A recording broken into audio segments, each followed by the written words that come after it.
এখানে আসিনি, আমি কোনো দল রিপ্রেজেন্ট করছি না। আমি রুমিন ফারহানা।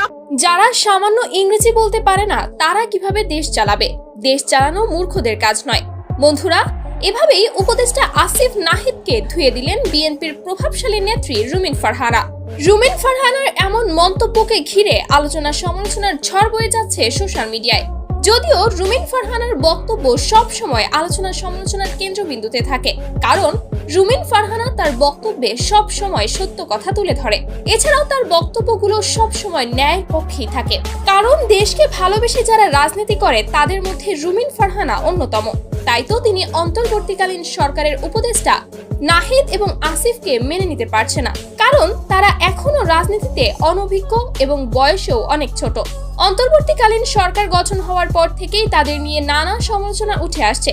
কিছুদিন আগেই বিদেশি সাংবাদিকদের দেওয়া একটি সাক্ষাৎকার নিয়েও কটূক্তির শিকার হয়েছে তারা, কারণ বিদেশি সাংবাদিকদের করা ইংরেজি প্রশ্নের উত্তর দিতে পারেনি আসিফ নাহিদ। তাই তাদেরকে নিয়ে এই প্রশ্ন উঠছে, যারা সামান্য ইংরেজিতে কথা বলতে পারে না তারা কিভাবে সরকারের উপদেষ্টা হয়?